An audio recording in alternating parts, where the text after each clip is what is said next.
launching your business.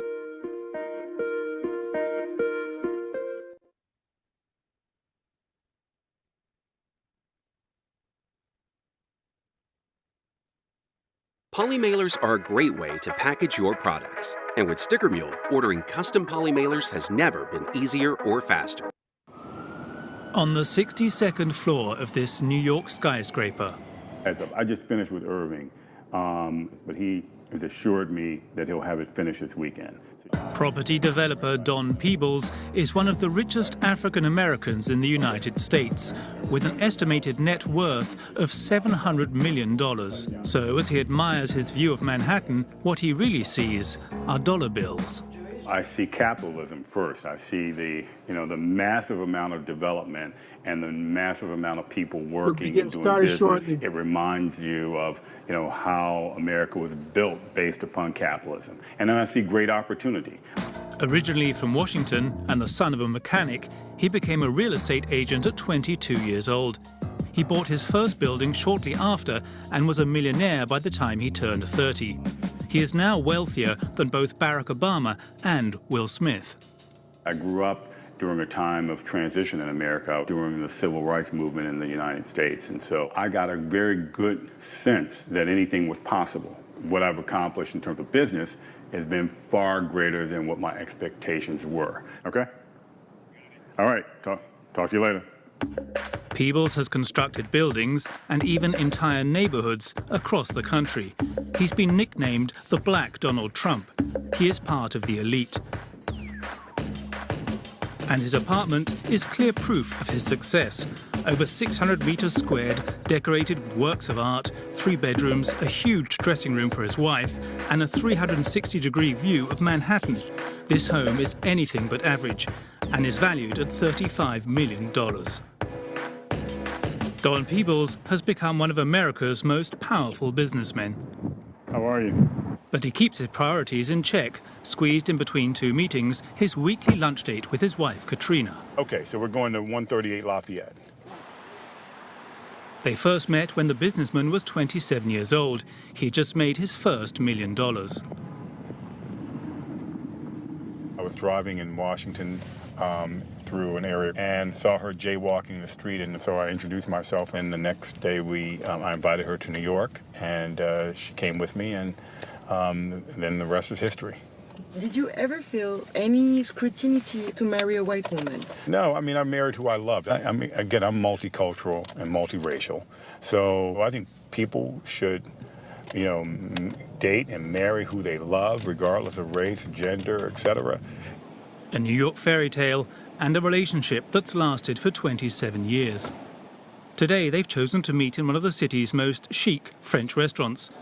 Katrina is a 54-year-old former model from the American white bourgeoisie.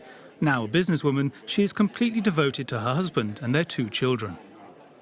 30 years ago, I met my husband and I explained his character and his demeanor to my mother. She said, if you marry a fisherman, don't be surprised if he goes fishing.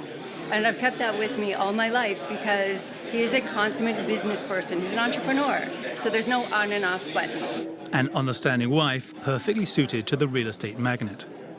It's a nice way to break the afternoon up, and as I kind of gear into the weekend. Plus, she's also active in our business, and so we've got a couple of business things to work on. So it gives us a chance to catch up personally a little bit, but also business-wise as well. Business always. Yes. Don Peebles is constantly working, almost every day of the year, the price to pay for being one of the wealthiest men in the country. There are more and more African-American millionaires just like Don Peebles. In fact, the number has doubled in the past 25 years. Now, 1 in 50 black families are millionaires. The result? The explosion of a new bourgeoisie. $5,000, we built the company to be a multi-million-dollar business.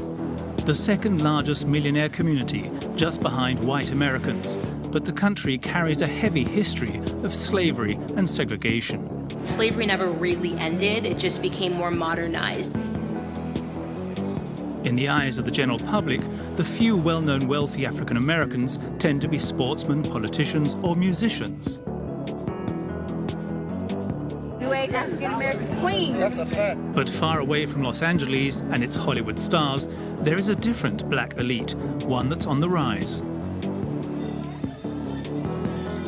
An upper class representing 3% of the African-American population. This may not seem like much, but it includes nearly 1.5 million people. The city brings black excellence, period. So how is this new bourgeoisie taking power? What is the secret to their success? Some entrepreneurs are creating community businesses to form collaborations. To turn the table and say no longer will we buy white, but it's time for us to buy black. Whilst others make the conscious effort to stay within the black community in all areas of life. I prefer her to date a black person. I want her to date a black person. Far from the familiar sports grounds and rap videos, in the heart of an unsung America is black excellence.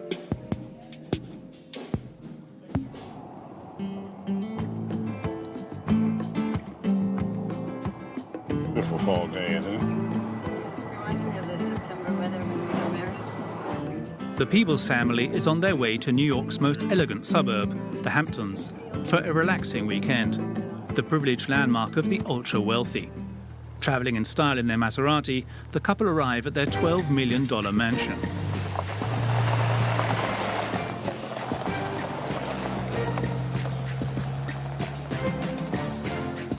Let's go get something to eat. You ready for lunch? Grab a bite. We'll get started shortly, everybody. Just waiting for a couple more people to tap in. Their employees get to work in the kitchen. Wherever they spend their time, the couple have full-time staff to assist them. What's going to happen? We do a quick sound But check. despite his success, Don Peebles has always been aware of his skin color. Sound check. How you doing? Americans don't associate African Americans with wealth because they want a very simplistic answer. So if they see an athlete or someone who's an entertainer, they're comfortable with them being wealthy. I think it's more unusual to see wealth in the business world be diverse. Nothing about me fits the stereotype of what an average American expects. But they're lazy. Okay. And so it would be better to say, oh, well, she's the blonde Barbie doll. Let's put her in this box. Sound check.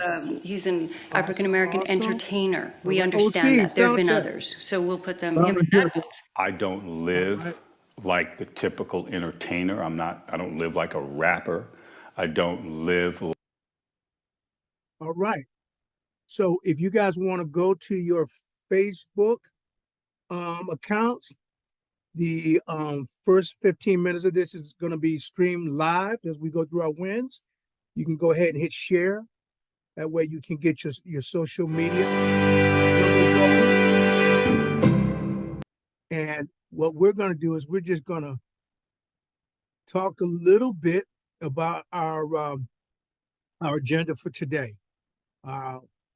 As always, we're going to talk a little bit about the last podcast that we did at Level Up. And then I want to share with you guys the upcoming podcast that we have for this Thursday. And then I want to take a moment to talk about questions that you guys have from the marketplace right before we talk about what our wins were for the day, for the week, weekly wins. Okay, so real quick, Olivia, what did you think about our guest last week, David A. Reed? What was your big takeaway? Hi, everyone. Good evening. Hi, all. Good evening. That was a very, I don't know, I use that word a lot, but yeah, it was a very insightful meeting. It was something, for me, it just woke me up on a lot of things that I've been slumbering on. That's all. Especially when it comes to investment. So yeah, so I actually, especially with life insurance and focusing on it, making sure that I pay particular attention to legacy in that regard, in that aspect. So yeah, I actually put it on my to-do list for 2024. So this guy is so insightful. Let me tell you what happened. He gives me a call Sunday morning, and I'm getting ready for church. Getting ready for church. He said, McCray, I forgot to mention this on the call. Did he come to church? He's in a different city than I am. Oh, okay. Yeah. I thought that appointment came to pass. But so here's what he told me. He said, McCray, I'm going to send you a link. They're changing. You have an LLC. I said, yeah, I have an LLC. He said, they're changing the U.S. government, IRS, is changing some things with respect to your LLC, and it's going to take effect in the next 30 days. You need to get on this because the way it's going to work, they're going to, I guess what they're trying to do is mitigate some of the money laundering that people are using through using their LLCs to do to facilitate. So, and I'll share this with you guys, the link. But if you have an LLC, you got to register it with the IRS because if you don't, they can impose a $500 a day penalty if your business is making money. Now, here's the thought. The thought is, if you ain't got no LLC, don't worry about it. Or if you have an LLC, if you're really not making money with it, don't worry about it. But if you anticipate at some point the LLC doing what it's got to do, I'm going to put the link in the chat box, and I'll actually put it in our social media feed for anybody that wants to take advantage of this new government. Thank you so much.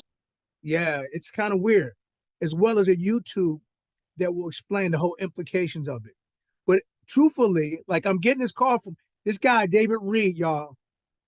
If you guys did not see the podcast, go to my YouTube page and check it out. He was a dynamo of information. That's what I'm trying to say to you guys. Dynamo of information. Okay. All right. So anything else you took away, Olivia? Yes, there was one thing that, apart from him being very conscious of how to preserve legacy, I felt like he also has a way of impacting knowledge, and he has a way of also taking away knowledge from people. Like that example with that little kid and the pizza and the money. Yes. Was so, it's a lot of people would just laugh it off and just move. But I like people who actually pay attention to those kind of details and take away something from it. And I love that. And also there's one thing that he said about preserving your legacy by making sure that you save them in a way that will avoid future litigations and way of being sued and getting your money. Like, definitely I've seen this over on news and everything, and I always get so worried. I feel like, especially with a lot of people of color, once you make certain money to a certain point, I've always seen that it gets to a certain point that you have to, should I say, atone? Just borrowed word for what you have or what you've been able to acquire or achieve. And I think that he's been able to research so much into it, and he dropped a lot of very serious information in there that we can take advantage of. Very nice. Very nice. Absolutely. The one thing he encouraged me, and he wanted me to share this with the group, he said, if you are a forward-thinking, progressive, African-American, Black or brown person that understands that entrepreneurship and financial literacy is important in the community, you got to bring it back to the church house. And so that's something that I am actually going to be working on at my local congregation, is setting up, opportunities for experts in areas of financial literacy to come in and talk to the lay folks. During election times, we have all kinds of folks coming to our church trying to get our votes, right? But at the end of the day, and I'm not going to take a position on politics, a lot of times people, don't necessarily tell you what you want to hear. They tell you, or tell you what you need to hear. They tell you what you want to hear in order to get in the office.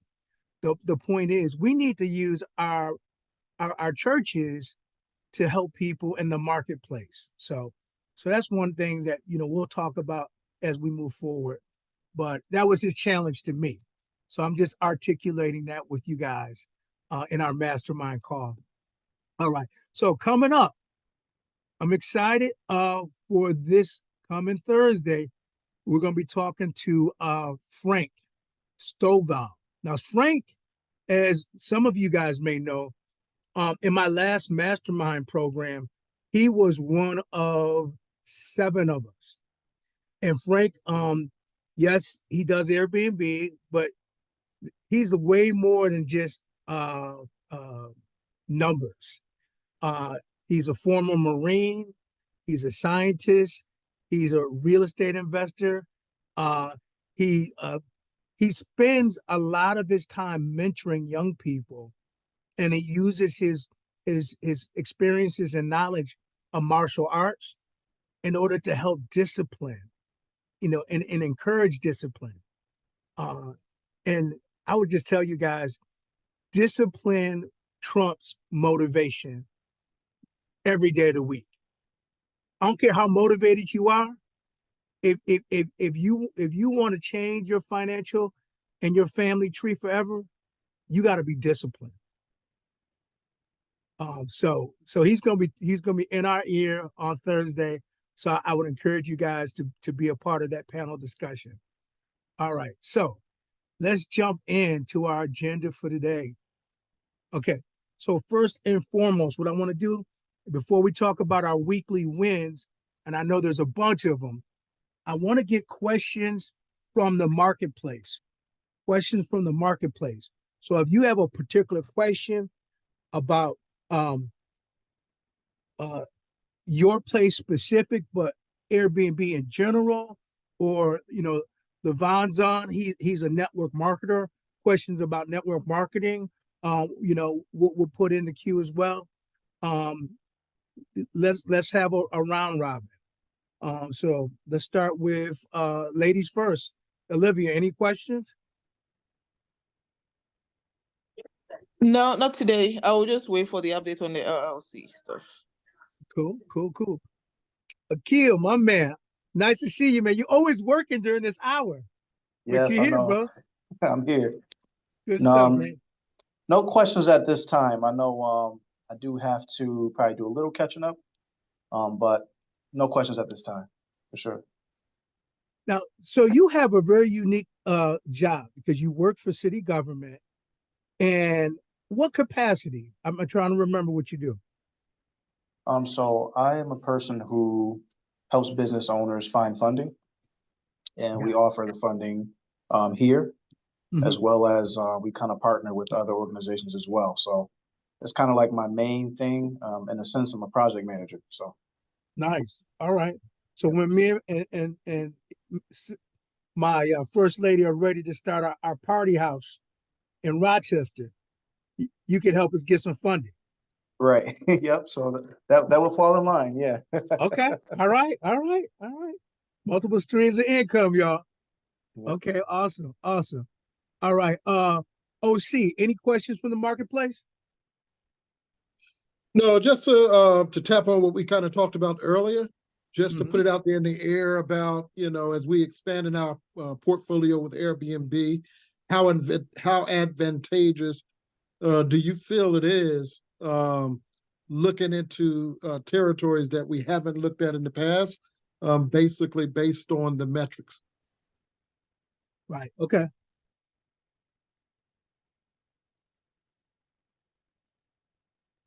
Okay, I got that question.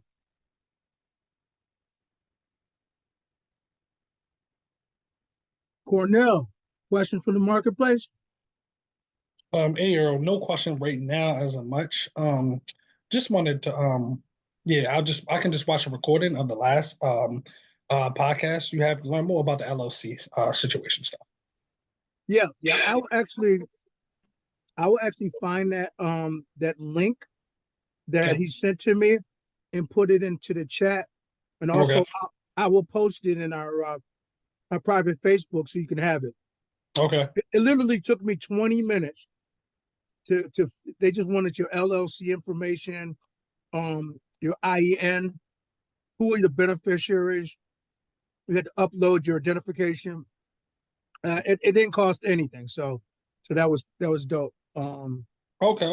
I wonder what the benefit was from that when he was, I gotta watch the podcast. But. So I think I'll send you the actual the video I watched that he suggested I see that a lawyer did, but the overall benefit is just to have the paperwork out of the way, because the federal government is always changing something here and there, and there's a potential of being penalized if you miss something.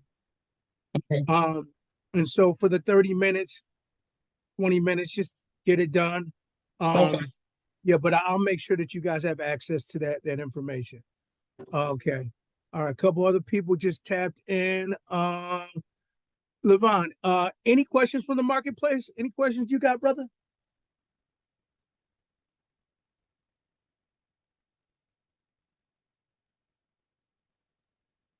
You're on mute, Levon. I just come to see for tonight. Nothing much as far as, I know you have a regular meeting, but I was just asking about the internet marketing thing. That's what I'm doing right now. And attraction marketing. You said you did that. Yeah. You said you did that, but I was just trying to figure out how you do that. Yeah. Attraction marketing. I definitely will. We'll talk about that. Nakia has joined us. What's good with you, Nakia? Hey, Earl, I'm good. Thank you for asking. How you doing? I'm well. Good.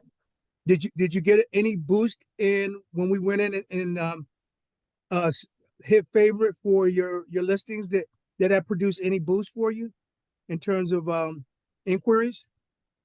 It did boost the inquiries. I want to say starting last week till end of last week, like Wednesday.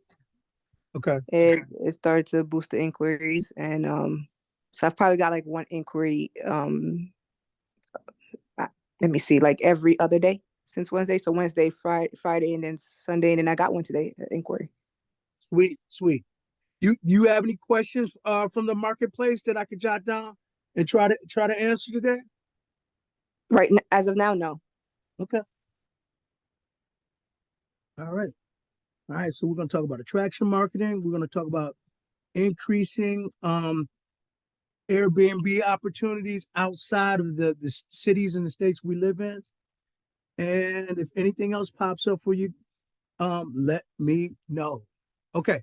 So this is my favorite section, and this is the only reason that we're live on social media, is because I love to celebrate you guys when you guys are winning. So wins for the week.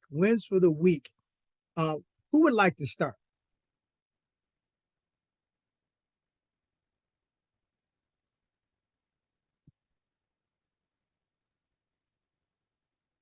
I'll give it a stab, Earl. Yes, sir. Faith, Hey, family, so my win fitness, for the week. finances, any one of them. Yep. So we're going to pick up on the finance, because that's pretty much been the big win. Actually, we're going to pick up on the faith. The faith definitely has been increasing in the form of spending that intentional quality time listening. And I talked about that a little bit last week, I believe. That quality time, just listening for the voice of the Lord, listening for direction, and really surrendering all. Sometimes we say, Lord, I give you my all, but do we really give him our all? So what I've been practicing during the week is, when we say present your body a living sacrifice, holy and acceptable unto God, which is your reasonable service, I think about the sacrifice and you laying down as a dead man your will. Yes. If you're dead to self-will, then you have no will. It all becomes his will. So when we say, Lord, let your will be done, we really intentionally mean that. So we start our day, I start my day now, crucifying the flesh, saying, Lord, crucifying my own will. Lord, here I am, crucified. Now you lead me, you guide me. And that's been going really great. I've been seeing the impact from that. And it's really been challenging because don't think you're going to lay your will down and the enemy don't come at you always, right?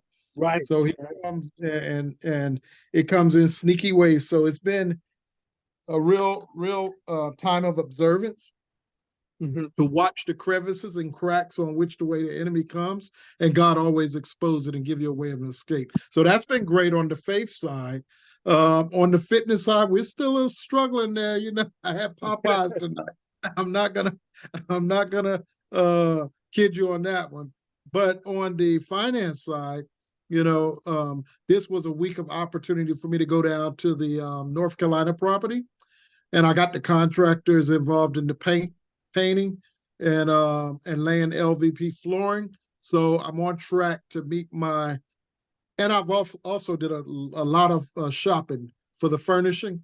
So I already got some stuff done inside. So it looked like I'm on track for the March 1st opening, which is my target date. Excellent. Excellent. All right, man. Love it. Love it. All right. Who else has some wins for the week they can share with everybody?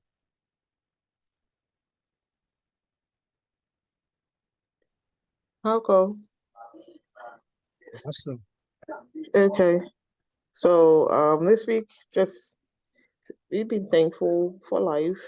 A lot of things have happened. That's like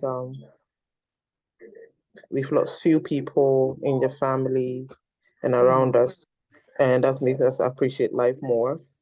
Right. So we've been thankful for life. Fitness. I don't know. I keep postponing stuff, but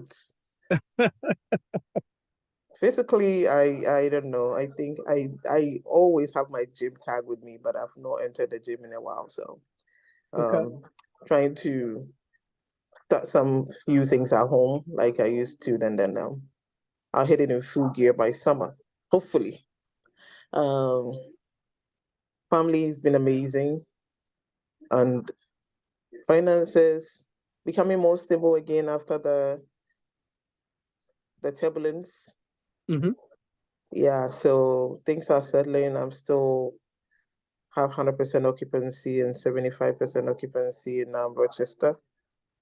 So that is good. Hey, listen, Olivia, your place is killing all my other places. Yeah, it's just a grace. Yeah, man. Listen, your 75% is like music to my ears. In fact, I know. Rogers, I am very, very quiet right now. It's so funny how it can be very noisy and just go dead like that. But it's been good. And they've been amazing guests. So yes. I'm thankful for that. Amen. Amen. Anyone else want to share their wins for the week? Yeah, I'll share mine. Starting, with family. The family's been good. I've been reconnecting, staying connected with the family. Everybody's doing good, health, fitness wise. Everybody's doing good mentally. So that's good, right there. Fitness is doing good. Still going to the gym in the mornings. Came from the gym today.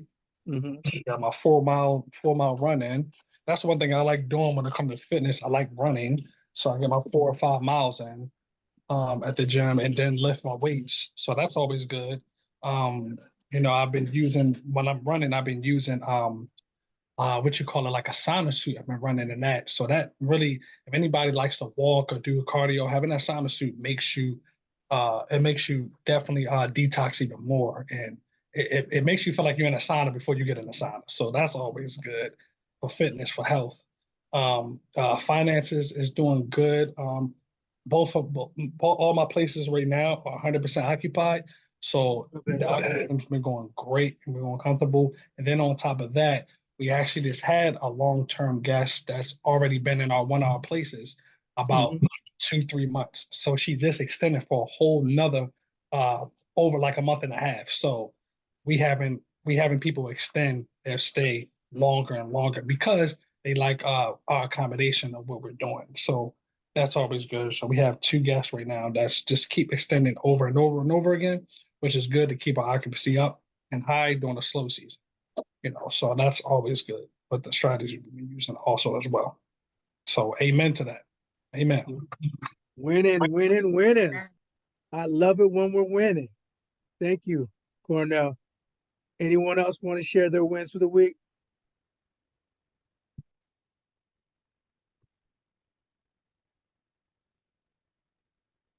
All right. Well, I will obviously share what's good with me. So you guys know I've been working on my book for a minute, and my book was good. But after this weekend, or actually for the last 5 days, my mind has been blown. I actually joined another mastermind. I shared this with OC. That was doing that basically. Couple things I was seeking. As you guys know, a book is a great way to have credibility and to use as a lead magnet when you're trying to do attraction marketing.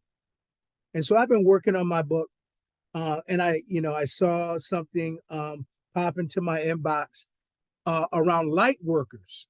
And if you guys didn't already receive an email from me, I gave you the AI summary of each one of my 5 days in this light worker workshop. And what is a light worker? A light worker is anyone that is trying to do good, trying to bring light, trying to bring hope. As a Christian, I would imagine that many of us kind of fashion ourselves as light workers, but if no one knows that you're here to bring light, that's a challenge. So amazing 5 days. I got a big head start on my book, and now I'm able to I have a much better understanding of how to use YouTube and how to use Facebook ads in order to reach people. And so the key is to take the learning and to put it into practice. As you guys know, last month I was in another workshop on social media marketing, and as a result, like my YouTube channel and my Facebook page is up almost 500% in terms of my reach and the number of people I'm interacting with. And so that in and of itself is why attraction marketing is so important. Because if people know what you do and they know how to reach you, when they have a need or someone in their circle of influence has a need, you don't prospect, they come right to you. So those are huge things that I've been kind of on this journey for a while, and now I'm about to take a quantum leap in condensed time. So I'm super excited about that. All right, so anyone else before we shift gears to our next segment when we talk about occupancy rates? Anyone else? All right. Turning the page. Here we go. All right. So here's the question. Is there anyone who has picked up any bookings from a week ago?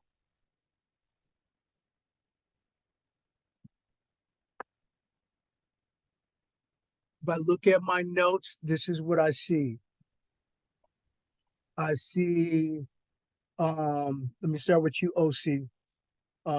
I saw your Hampton properties were at 75% occupancy, and I saw that your Rochester spot was at 30%. Any changes there?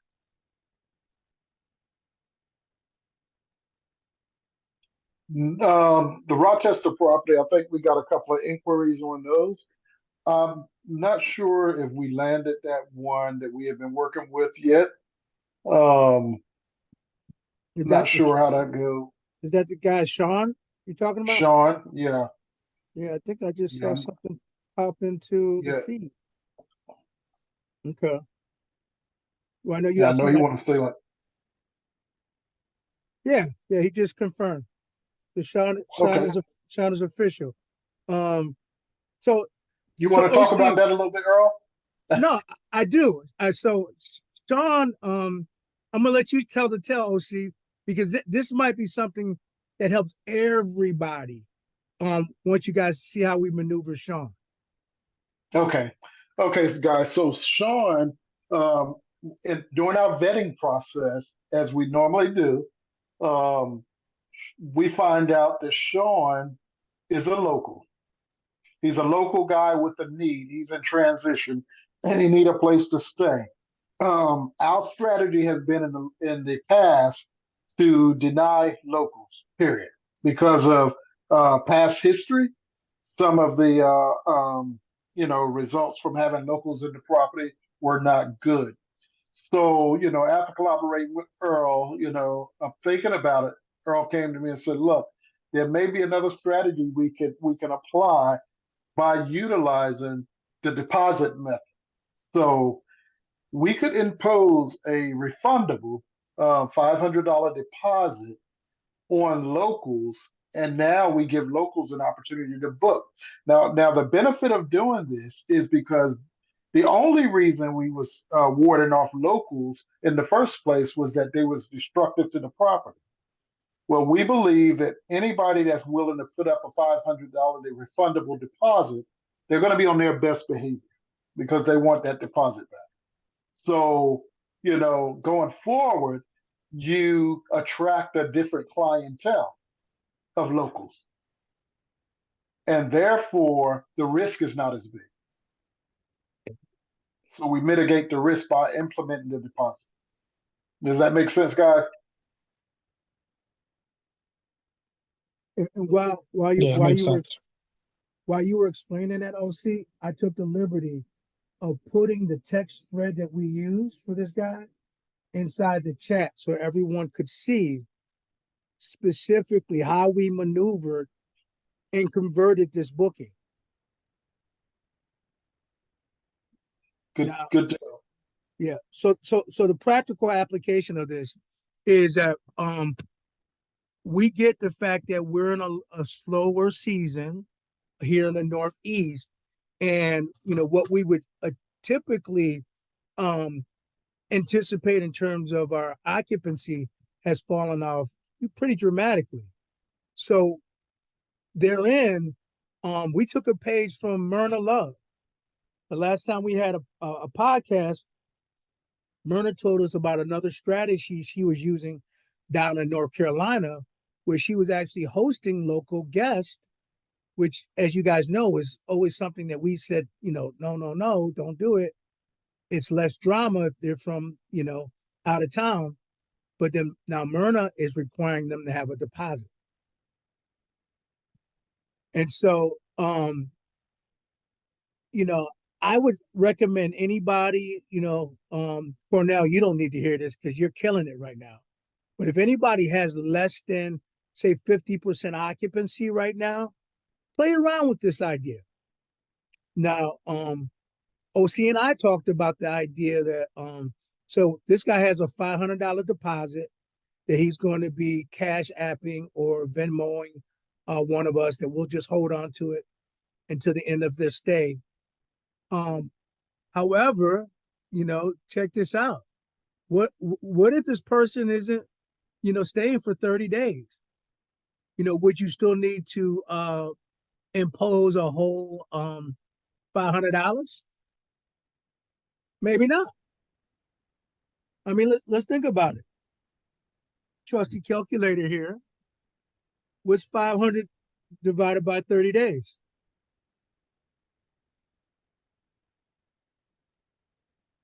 That's about $16, $17 a day. So if they had a 10-day booking, maybe the security deposit was 10 times 17, 170.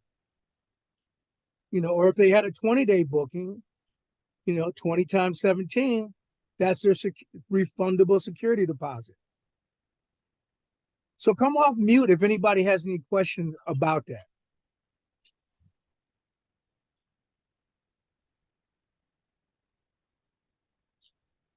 All right, give me a thumbs up if you think it's a dope idea.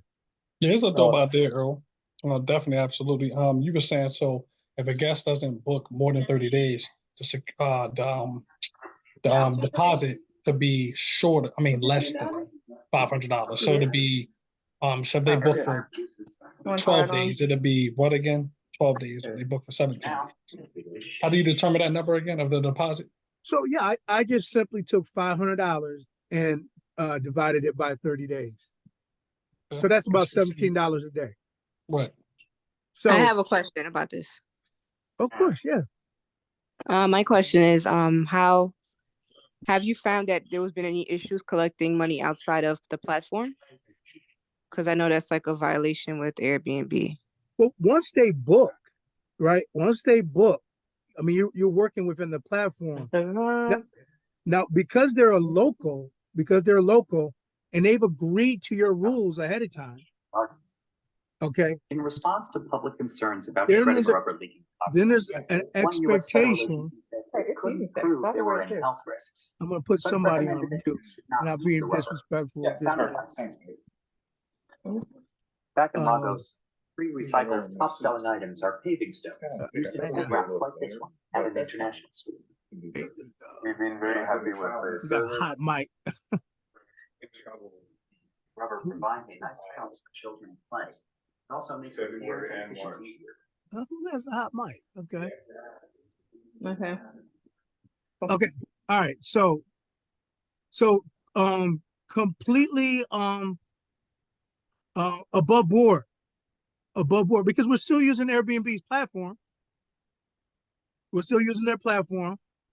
They would need to, understand like in advance that the deposit is an expectation, and we'll communicate whatever's convenient.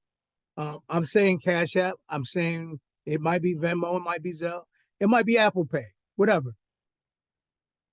All right. Did I clear that up? I understand how. Yeah, but Earl, in terms of once they become confirmed guests, I assume after they become confirmed guests, after first you send them that the thing that you put in the chat. So if they agree to that and they become confirmed guests, and decide to book, I guess what I'm hearing is that from there you can either text them personally or even on the Airbnb app, message them about how are you going to collect the refundable deposit. Correct. But for my experience, that still, I only had this experience once. That still constitute as outside of the platform collecting money, and it was because I got an email saying that there was a violation for me, not like a warning violation. What was the situation, if you don't mind me asking? It's over a year. So it's over a year, but they were already guests at my place, and so it was something I charged them for, but off the app. But Airbnb told me there was a way to do it on the app. So they're like, no, like, because I didn't know there was an option for it. It was something, because there's something for cleaning damages and stuff like that. But this thing didn't. It was like, it's like leaving late or whatever like that. So adding a fund for that, a fee for that. I did it outside the platform to collect it. They're like, no, there's a way to collect it within the platform, and they showed me how to do it. If it's not cleaning fee, if it's not damages, this is another thing that you file through the Air Cover app, Air Cover, where you just say what this is for, and that's how you request money. I will look into it if there's a way to do it on the app. I mean, the whole point of it is, and this is my personal thing. I don't want to be, I want to make this so simple a caveman can do it. And unfortunately, Airbnb keeps changing things, and they'll get new people on board. And typically, when I call Airbnb customer service, I already know I know more than most of the people I'm going to speak to, and that's only because they keep changing everything. And when they change things, I'm cool with it. I just say, hey, can I get the updated policy? And when you can't give me the updated policy, like, I'm a super host for a reason. I've experienced it. You know, I've made money, I've lost money. So the point of it is, a lot of times Airbnb is not super helpful.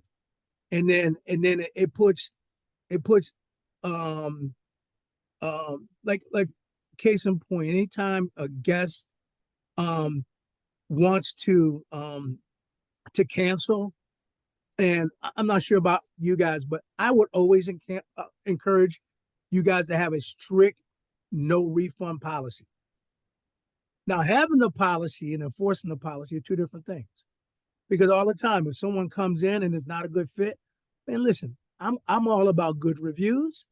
So if I got to give you all of your money back and you've only occupied my calendar for like a millisecond, here you go. You find another host, find a better fit. And so typically, and OC, you've been with me for a minute, we refund people when it's not a good fit almost like 99% of the time. Am I right? Yeah, we don't hold the money. Yeah, we don't hold money. But my point is, like, Airbnb customer service people, like, it's easy, and sometimes they make it hard on the guests. Like, don't make it hard on our guests. I'm putting right in the text thread, we are agreeing for a full refund. Just read the text refund, the refund acknowledgement in the thread, and don't give our guests a hard time.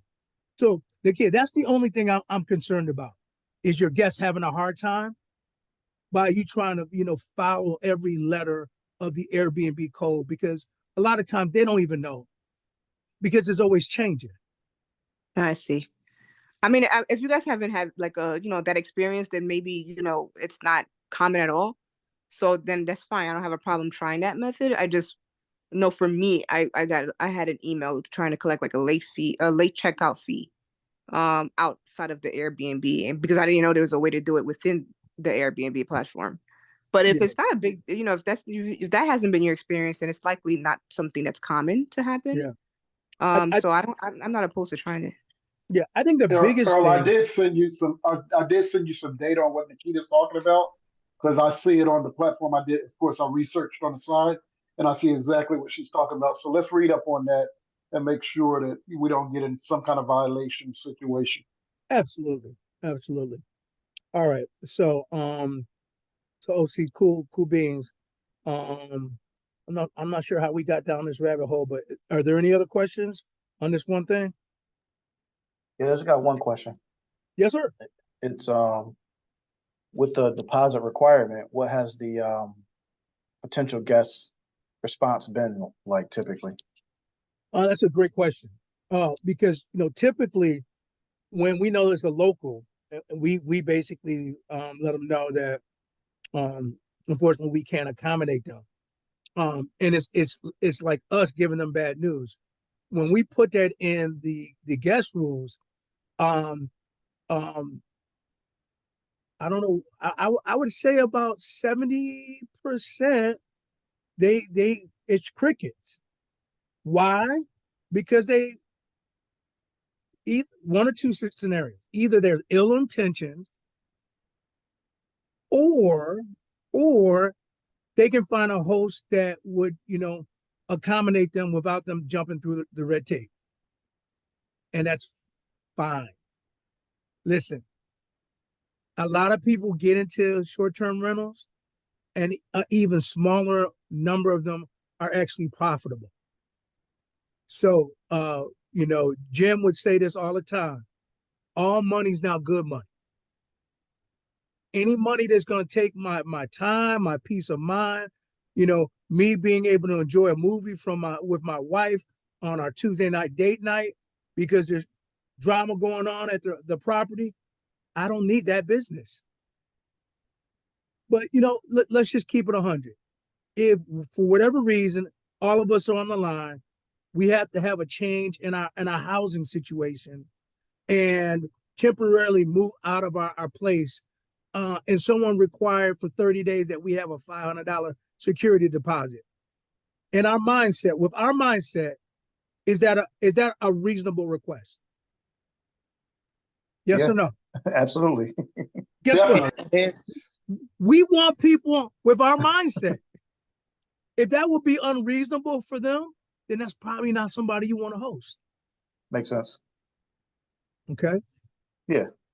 All right. But the blessing is there's a host out there that we'll deal with them. So, Right. we don't have the only fish stand, but our fish is really fresh. All right. Thank you. Amen. Amen. All right. OC, where am I at, man? I'm all over the place. I had a question, Earl. Yes, sir. I know we were talking about deposit, but how do you all treat guests or handle guests that have like a background problem, or if they had they were in legal trouble, or they were like a ex convict or anything like that? Because we had that type of situation from a guest, and we actually denied him because he wanted to stay in our place, one of our places, for a while, for a few months. But he said his parole officer would have had to get in contact with us and everything. So we didn't really know what to do with the situation. So we just kind of swayed him away. He said, "Thank you for helping out anyway." So I don't know if you guys ran into that situation, or would you do the same thing I did, just swam away and just, deny the guest? I'm going to have one of the other super hosts answer this question. Nakia or OC, in your experiences, speak to that situation. Okay. I haven't Were had you a talking to me, situation. Earl? Yeah, anybody who wants to handle that question. I haven't had a so for me to let me understand. So this person has some kind of legal issues where they have to report to somebody while at your place if they booked. they would have had to they would have had their parole officer had to reach out to us to actually see where he would stand. So we were like, no, we're not allowing that. So we didn't even get tangled up into that situation. With that situation, I've never had a situation like that, but from my experience from doing this for about 2 years, I would have done the same thing you decided to do, because Earl alluded to it already in terms of not all money is good money. So we also have a shared place, right? A lot of us are doing shared Airbnb, so you have the other guests to safety and comfortability to think about. Yep. So how would that look, or if they would feel if that would be a case where parole officer has to come in, or whatever the case may be. And also too, not to judge people of that background, but you never know if they will have harder time following the house rules. Again, that becomes more important because you're sharing a place with other guests. Yep. So you have other guest safety, and other guests, if we're doing it the way we've been doing it, they're likely professional guests. They're coming here for work. So it could be a disturbance for them and then for you.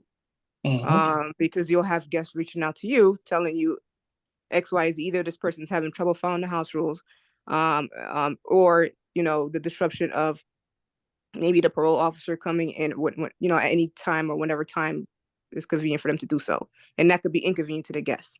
So for that reason, I would think about the other guests and their safety more so is why I would applaud what you did. It could have been a situation where it could have been disastrous for you. Yeah, that makes sense. That's what I was thinking. Mm-hmm. Absolutely. Excellent. I would say anything that will not make me feel comfortable will not make my guests feel comfortable. Mm-hmm. So if I'm able to turn locals away, anything that raises question, I wouldn't want to deal with it. That makes sense, Olivia. Okay. I'm in absolutely agreement. OC, just for comedic relief, can you share that situation where you had someone in your place in the Hamptons, and they were Yeah, actually using your place as a place of business? well, they were trying. Yeah, well, the fact is the young lady, it was a couple of things, Earl, a couple of things. So when this particular guest booked, the mother booked and she brought the daughter along. The daughter was in trade school, and the mother she already had a residence. This is the story. Don't shoot the reporter. I'm just reporting this story. Her mother already had a place that was expiring, so she wanted to secure another location. Can you hear me? She wanted to secure another location. So her moms and the daughter came over, stayed the first couple of nights, and then the mother disappeared, and it was just the daughter here, right? So, Diane, now my wife, women are good with the details, right? So the wife kind of picked up on some details that I didn't pick up on, which was, that's fine. I expect that. But here's the thing. I have the security cameras on the side of the house and the front of the house. And at 3 in the morning, now I have a full house of guests, 100% occupied. And she's one of the rooms, and the mom is not here. At 3 in the morning, she's coming in, and she have a guy slipping in the back with her. And he has his hoodie on, and they're slipping through, and I guess she thought she was slipping him in. And she slipped him in at about 3:20 in the morning when everybody's asleep. And I shot the message out about 3:25 to her moms and said, "Hey, she's in violation. See, somebody's in the property. I need him out right now. This is total violation. I got a full house of guests. I cannot have this in the house."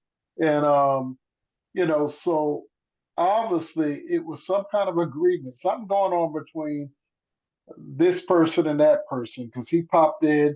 Well, I shot the message in it. About 20 minutes later, he left. And I immediately, Earl, I didn't tell you this, but I immediately went into platform to keep.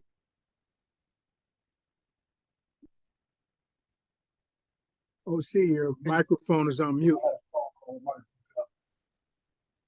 Did you guys hear that? No, we didn't. Yeah, sorry, I had a call coming in and broke the connection. But where did I leave off? Did you hear that the guy came in? You immediately contacted someone on the platform.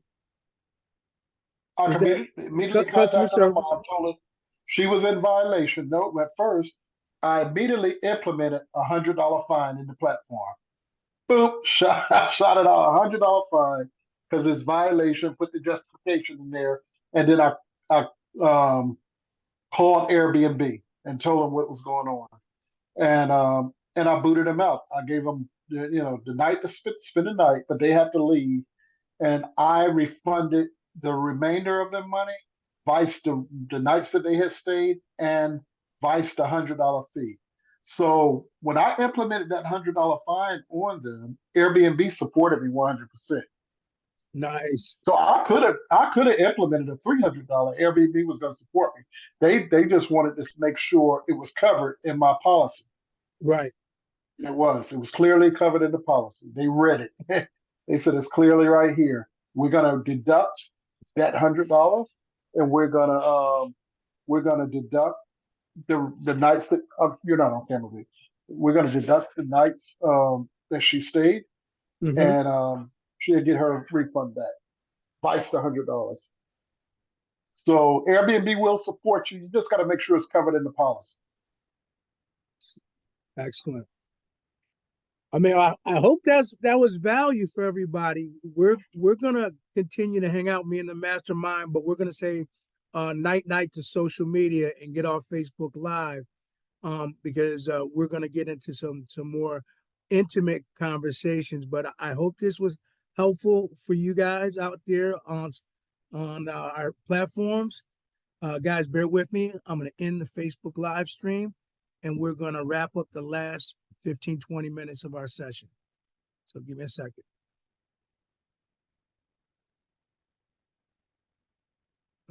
Stop live feed. Okay. Well, that's wild. That was wild. Very interesting. Yeah, it was. The mom apologized. She apologized. She apologized. And she begged. Said, "No, I'm sorry. Can't happen." Well, I mean, and to your point,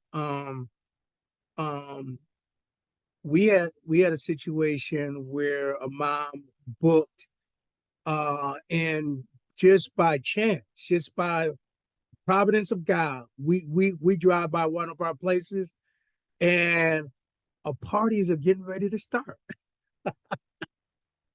and it's a Yeah, bunch I of young remember. people. It's a bunch of young people. So we roll in there looking for the guests that booked, and we find out that their parents booked for them. And we were young in the game, y'all. We were young. We did not know protocol or anything. And you know, the way it ultimately ended, we probably should have, OC, at that time imposed a penalty. But here's the thing that took me, and it's interesting. This is kind of just coming full circle. I originally did not want to host this guest because they pretended like they weren't a local, but their phone number presented them as a local. And Airbnb had Yep, that was this situation. Airbnb had basically told me that, well, if I cancel on my end, it would be a problem because at this time, all of my listings did not clearly delineate we don't service locals. We don't service local. Now, that was when I was young in the game. That's not the case now. But the whole point of it is kind of coming full circle. The right people are going to say $500, that's not non-issue. But most people are going to say, oh, $500, on to the next one. Had I known what I know now, and I had shared that if we discover you're a local, $500 deposit, that person would have canceled on their end. I already know it. I already know it.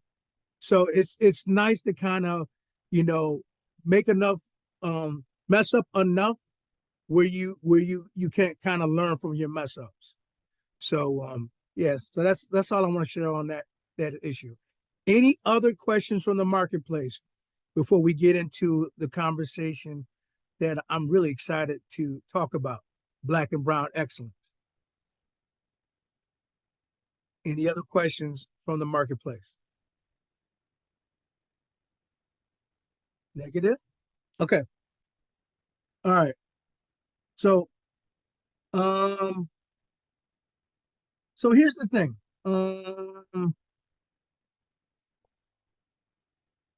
I'm seeing, tell me if when you guys see my screen, because I want to share with you guys the Facebook group.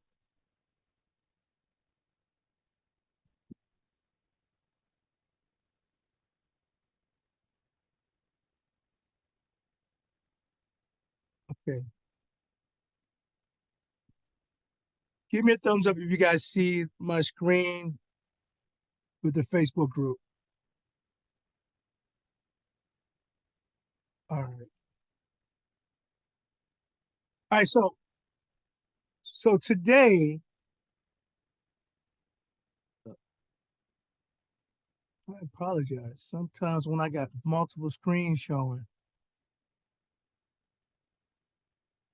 I'm not always sure where I am. Okay. Okay. So in terms of our conversation on Black excellence, we have somebody who's going to share with us their insights from Robert F. Smith. Beautiful. Someone's going to share with us their insights on Don Peebles. That's actually me. Someone is going to share some insights on Jeffrey Lawson. Cornell, you're going to share your insights on, is this a one particular person or is this a couple people? This was like a couple of people, but particularly liked it first person. Okay. All right. Well, cool. All right. And, oh, wow. This was a good video. I posted this in a group and, oh, this reminded me, I was supposed to talk about attraction marketing. Let's let you guys listen to this and then we're going to shift gears. Before it can ever become its best, it has to come out of its shell. And when it comes out of its shell, it goes straight to the bottom, looking to connect to a life source before it ever comes up to the top. Many of you may have been in a season where you have felt isolated, you have felt broken, not heard, abandoned, rejected, and you wondered, God, how long do I have to sit in this dark place? The seed has to sit in the dark place to cultivate through the heat, water, and sit in isolation until it begins to manifest and start reaching its greatest potential. And it is then that when it has grabbed its life source, begin to get strength to come out of the dark place. Oh, okay. To the place of light and begin to start growing. Many of you have wondered, God, how long do I have to sit in this place? How many seasons do I have to go through this? And God is saying, be patient. I got you in a dark place. I have you surrounded and isolated. And it is only when the heat begins to hit the sea that it begins to start transforming, coming out of its shell. A lot of you have been in some heated situations and things, and you just didn't understand, God, why me? And God was saying, in order for you to come out of that shell, in order for you to walk into that great anointing, in order for you to reach that high place in Him, He says, I had to isolate you. You had to go through some dark days. You had to go through feeling like you was at the bottom in order to get to the top. He says, that's the transformation that I have you in. And when you look at this seed in the ground, you see that once it begins to go through the trial, the tribulation of being in that dark place, it don't first go to the top, it goes to the bottom, looking for life source. And then once it begins to start connected to life source, it begins to start growing. And I'm here to tell you that you're in a season of growing, that God is elevating you out of that dark place. God is... This video is dope. I don't know if y'all feel different, but I think this is the dopest video. And the reason I think is because the metaphor is so crazy. Like, I used to be the youth pastor at my church. I could put this video on for kids and they would get the message. So what am I saying? How many of you guys think, by show of hands, that if you had that in your feed on any of your social media platforms, you would get people that would like it? By show of hands. Okay. Some of you guys got your cameras off, so just do it out. Okay. So here's the point. The way you do attraction marketing is two ways. It's through organic. Organic means posting things like that will resonate with people like you. Okay. So I don't care what it is that you're trying to build, whether it's a network marketing group or whether it's a business of like-minded people. You can be your best when you can be yourself. So who you're trying to attract are people just like you. I'm going to resonate a certain way with people they can relate to an African American male over 45 differently than someone who has a different experience. So the things that I post are things that appeal to people like me so I can be myself. All right. So here's the thing with organic growth. You want to post things that are shareable, things that others will see and be like, man, I like this. Let me share with my auntie. Not everything is shareable. Okay. So for those of you guys that follow me on Facebook, you will know I post at least anywhere between 4 to 10 quotes every single day. Some in the morning, some in the afternoon. And the way I have my my Facebook channel, Facebook feeds Instagram. All right. And my TikTok feeds Facebook. So a lot of times I'll start on TikTok, take it over to Facebook, and it'll eventually get over to IG. So organic is the best way, one of the best ways of growing in terms of attraction marketing. But here's the thing with attraction marketing. The moment you ask, a moment you make a withdrawal. So every time we give away, helpful hints, quotes, ideas. Even what we're doing with the live just a moment ago, we gave away a lot of free game.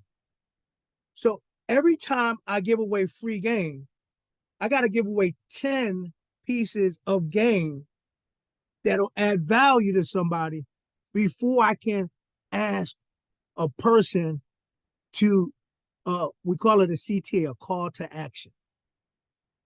So a call to action, a typical call to action for me would probably look like this. And I hope this is helping somebody. All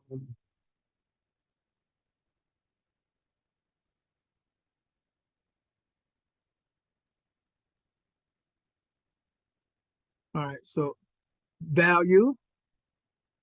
All right, so this is a call to action right here. Touch it, touch it. Baby, no more stalling.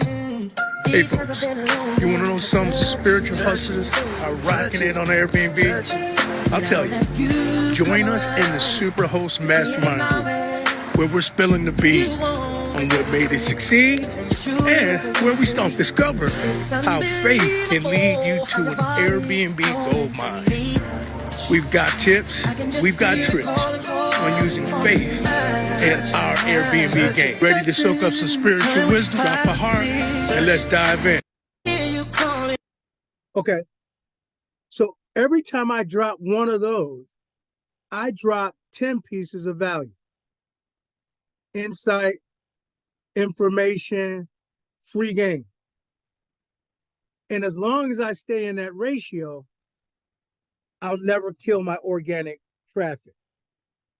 But at some point, as I want to attract more people to what I'm doing, I'm not going to just have organic traffic.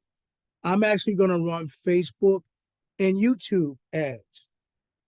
And by the way, for most of us that got involved with the Airbnb accelerator, that's how Jim was doing it. That's how, we came into his orbit, because he was doing Facebook ads. Now I'm a little different because I live here in Rochester, and I actually met Jim through another personal friend, and I never even knew he was doing Facebook ads, but that's another way of doing attraction marketing. All right. I didn't want to go so deep, but come off of mute if you have any questions about some of the pieces around attraction marketing.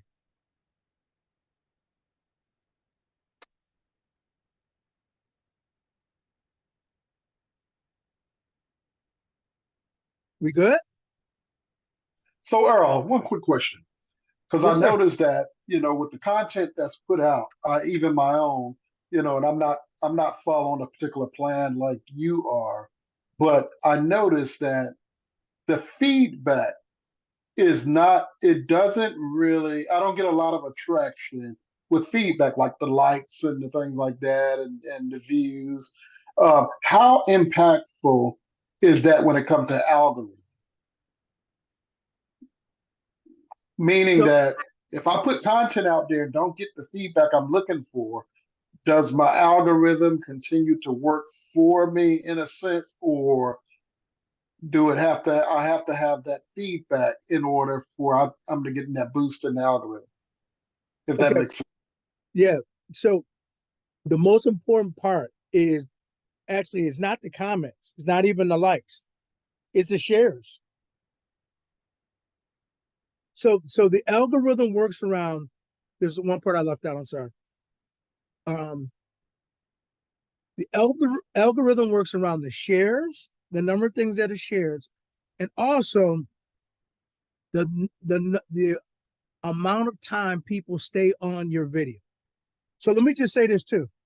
The biggest thing on social media is short videos, reels, or what are they called on IG? I forgot. They're basically like Shorts, yeah. short, like Short. six shorts. Okay, yeah, that's it. 60-second, 90-second at the most.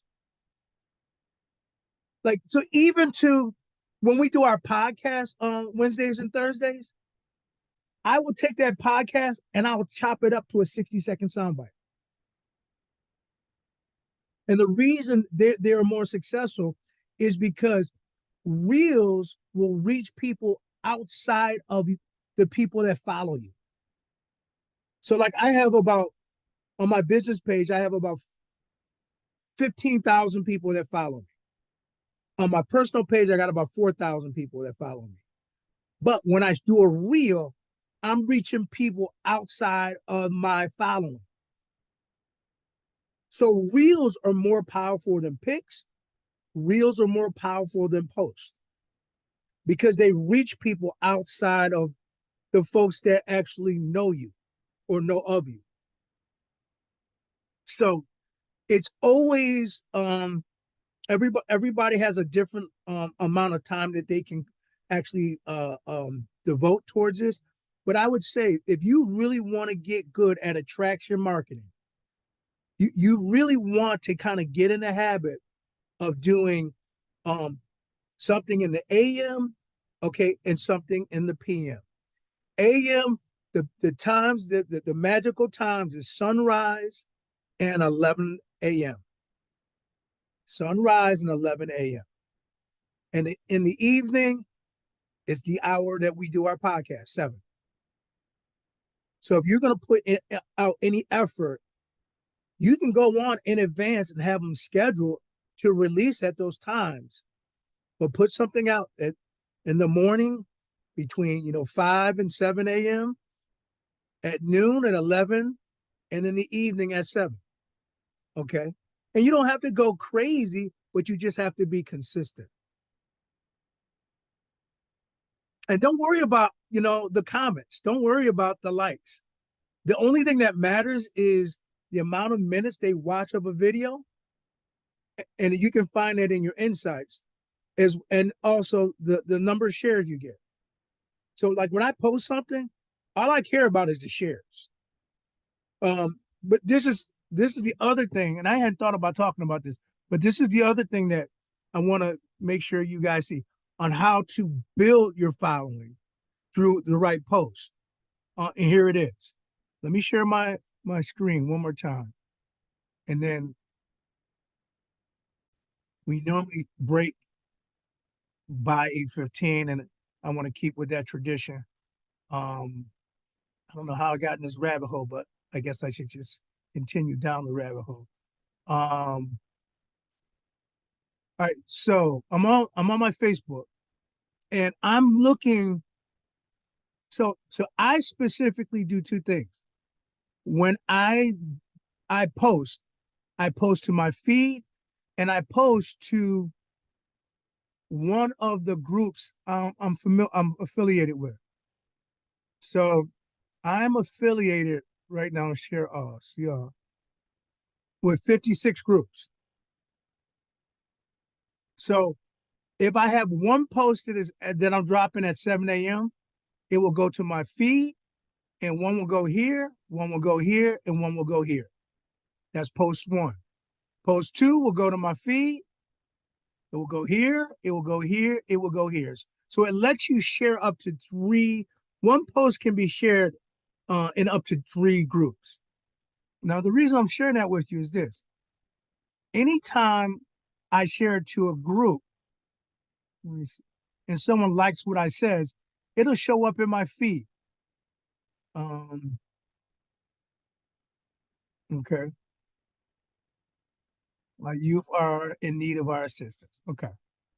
So this just happens to be my feed for my family reunion. Okay. Let me go to all right, this is a better one. All right.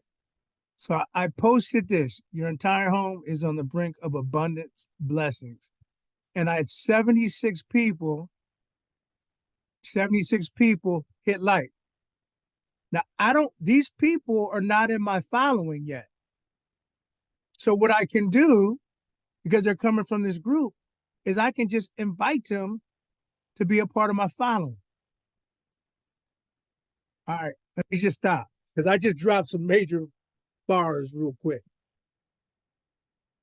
If you join other groups that are associated with your interests, and you share, we're talking about organic growth. If you share information and people like what you share, the moment they hit like, you can invite them to start following you. That's how you can start building a massive following. Now, Jim told me this in a mastermind that I was with him about a month or 2 ago. No, it probably was longer than that. I'm sorry. He said there's people who are making 70,000, 80,000, 90,000 a month because of their organic traffic on social media. So he said, if you think about everybody that follows you, if they all were responsible for giving you 1 penny to 5 cents a month in residual money, how quickly would you build a group of 100 to 200,000 followers? Because here's the reality. Most of us have very, very high skill, very high insight jobs. But the moment I stop teaching a math class, I don't get a residual check. You guys with me? But if I have a massive following online, some of the people I follow online now have 300K and up people following them. People like Jay Shetty, people like Maxwell, John Maxwell. Very few things. There's very few things that they do that's not residual in nature. Absolutely. So I guess the point of me sharing all of what I'm sharing is the attraction marketing is something that I encourage everyone to start playing with. Even if, like in the case of Patrick he has a security clearance. He's in the military. He's not putting a lot of things online. And I get that. What I think is important for you guys to know is that the young people that we are going to have an immense impact on are already in this world of e-commerce and online transactions. And one of the things that I'm hopeful of doing in the next, and I shared this with you guys, that I'm going to impact people in the next 5 years, young people, in a way I couldn't impact them 20 years ago, because I'm going to be able to teach them financial literacy. But I'm going to be able to do it in relationship to this online world that they're already living in. So if a young person can support his mom and his grandma by starting an online business, all of a sudden he don't have to be on the block hustling, doing street pharmaceutical. I can't tell you how many young people over my 20 plus years of teaching I've lost to the streets. I'm a teacher. And it's painful going to a young person's funeral. It really is. It sucks. So I say all that to say, this is the future, y'all. This is something that we all got to put our heads around and eventually over time get really, really good at. Okay? So we're going to wrap this up in 5 minutes. Can I get one person that posted their research on Black and Brown excellence? Can I get one person to come off mute and share a little bit about your research?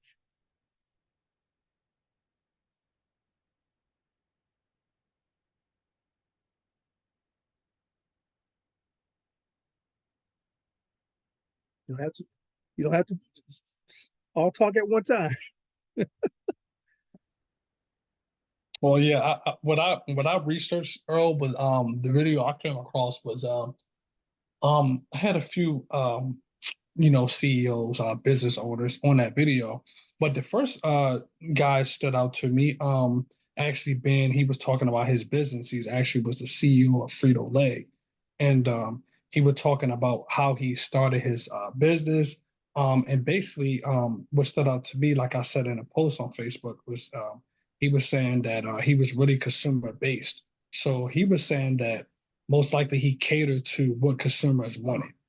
He was saying that the business started from like a truck. They were making potato chips from a truck and they scaled it up, learning what consumers wanted, and then catering to those pain points, and just building up from there. So that's what really stuck out to me about that was he was just saying, if you could cater to your customer or your consumer-based audience, you could be able to scale up your business and grow tenfold, like he did, started from 0 to millions. So that's what really stuck out to me, just catering to the people that, that want your product or service, seeing what they want, and then putting your twist on it, and then putting it out there and into the world. So that's what I got from what he was talking about, which I agree with it totally. So that resonates with me so much, Cornell, because ultimately, when I look at what the value I bring to the marketplace and some other people, Coach, for example, Coach taught me how to do Airbnb. And I've just taken Coach's idea and I put a little twist on it, so that people now know how to do Airbnb, but do it in the context of OPM, other people's money. So same idea is one thing, but you being able to put a little twist on an idea can be huge for the marketplace. I mean, is the difference between a pencil and a pencil with an eraser? How much did you change the pencil? You just added a piece of rubber on the end, but all of a sudden it has so much more utility. Yeah. So that resonates with me. Resonates with me. Thank you. Absolutely. All right. What was his name, Cornell? His name was Herman. He said the CEO name of our Frito-Lay was Herman Lay. So I never knew that. I ate their potato chips before, but I'm like, wow, that really, the consumer-based stuff he was talking about made sense. I'm like, you can cater to your audience and give them what they want. You can sell from there. All right, that's decent. All right. All right. So when we come back next week, we're going to talk about, we're going to have OC share out on Robert Smith. I'm going to have a chance to share out on the Black Trump, Donald Peebles, very interesting guy. And we're going to have my brother share out about Jerry Lawson, father of video games. Did y'all know a brother was the father of video games? Yo, that's dope. That is too dope. All right. So I had two people just checking this out for today. Not to put them on the spot, but I do want to get some feedback from them. Levon, what did you think about today's session?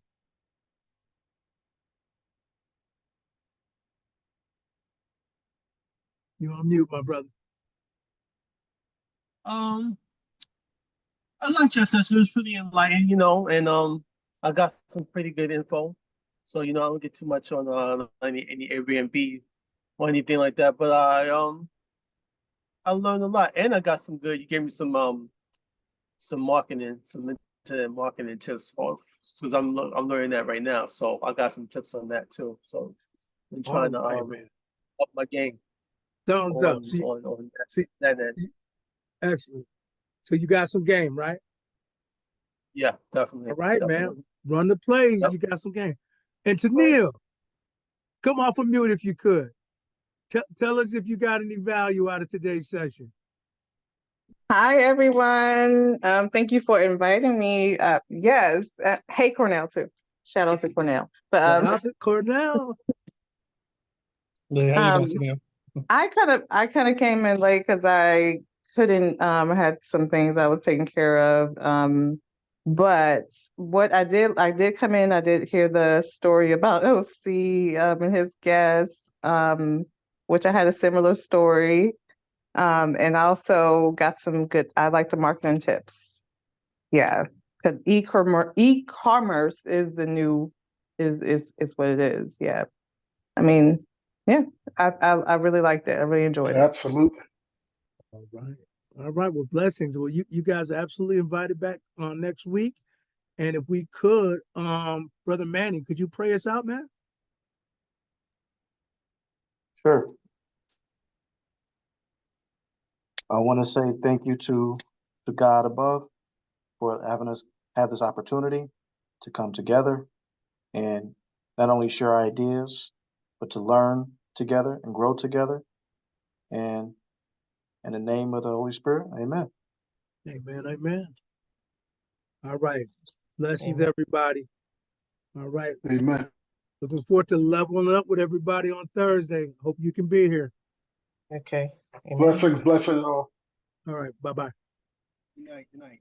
Blessings, Earls. Thank you so much.